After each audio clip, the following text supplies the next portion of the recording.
भाऊ नमस्कार. नमस्कार. आता आपण ज्या टोमॅटोच्या क्षेत्रामध्ये उभे आहोत, हे कुठल्या जातीचे टोमॅटो? हे अथर्व व्हरायटी. किती एकर लागवड आहे?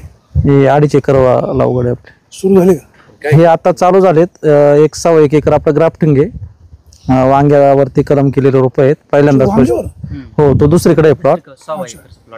आता मला सांगा, सध्या टोमॅटोवर कुठल्या कुठल्या रोगांचा प्रादुर्भाव आहे? आता सध्या आक्षाचं प्रमाण जास्त आहे.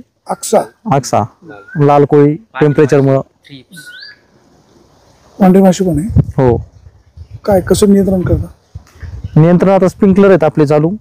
औषधं जेवढं नियंत्रणात येईल तेवढं, कारण की 35 ते 40च्या टेम्परेचरला चालणारे व्हरायटी आहेत, पण टेम्परेचर आता सध्या 40 ते 45, त्याच्यामुळे ते कव्हर होत नाही आता सध्या. एकरी खर्च किती होतो? एकरी कमीत कमी 1.5 लाख रुपये. आता सध्याचं हवामान पाहता, बाजारभाव पाहता, शून्य आहे. काहीच नाही. मजुरी अंगावरती आहे, खर्च पण निघणार ना. आता सध्याची कंडिशन ह्या व्हरायटीला 200 ते 250 रुपये बाजार आहे. विरांगला 300 ते 350 रुपये मार्केट आहे. ही परिस्थिती आहे आता सध्या मालाची. आणि टेम्परेचर किती रुपये बाजारभाव असल्यावर शेतकऱ्याला परवडते? कमीत कमी 400 ते 500 रुपये असल्यावर व्यापाऱ्यांना परवडतं आणि शेतकऱ्यांना पण परवडतं. मजुरीचा रेट काय सध्या? मजुरी आता आपल्याकडे MP वाली लोक आहेत, 350 रुपये एका माणसाला हजेरी आहे.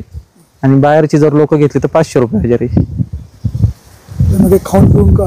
नाही, ते त्यांचं सगळं करतात. पण मजुरी शेती नकोशी वाटायला लागली आता सध्या. मजूर कुठं भेटत नाही. आता ज्या रोगांचा प्रादुर्भाव तुम्ही सांगितला, कुठली औषध फवारणी करणार?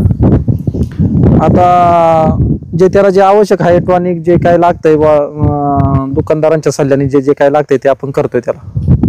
आता मला सांगा, शेतामध्ये पिकवलेल्या पिकांना बाजारभाव नाही, पण औषधं खतं यांचे दर मात्र डबल आहेत. वाटतच. 100% GST आहे सगळं आहे. काय शेतकऱ्यांनी काय करायचं? शेतकऱ्याने आता शेती नाही करायची असं झालं. ही परिस्थिती आता सध्याची. शेती करून उलट कर्जबाजारी होत चाललाय शेतकरी. ग्राफ्ट लावलेली आहेत. एका उंडीची किंमत आहे 10 रुपये. नाशिकवरून रोप आणलेली. फर्स्ट टाइम आपण हा प्रयोग केलेला आहे. आता त्याला सेटिंग वगैरे ठीक आहे, पण मेहनत भरपूर आहे. किती महिन्याचा प्लॉट आहे तो पण ह्याच पिरियडचा आहे. दोन महिन्याचा. तो काय प्रयोग नेमका काय? वांग्याच्या खोडामध्ये टोमॅटोची लागवड. त्याचा फायदा काय होतो? त्याचा वांग्याचं झाड थोडंसं रानटी पीक आलं, त्याच्यामुळे त्याच्यात थोडी त्याची कार्यक्षमता जास्त आहे, म्हणून थोडंसं रोगाला कमी बळी पडते. ते रोगांचा प्रादुर्भाव कमी होतो. पण हे तुम्ही असं तुम्हाला अनुभव आला तसं काय? आम्ही प्लॉट पाहून आलो होतो, पण एवढ्या टेम्परेचरला फर्स्ट टाइम आपल्या इकडे पहिल्यांदाच प्रयोग आहे. तुमचा अनुभव काय? आमचा अनुभव ठीक आहे. ह्यावर म्हणजे ह्या साध्या याच्यापेक्षा त्याला सेटिंग वगैरे चांगलं आहे. खर्च पण भरपूर आहे. 1.5 रुपयाला एक हुंडी, त्याची 10 रुपयाला एक हुंडी. त्याला खर्च जास्त, त्याला खर्च जास्त आहे.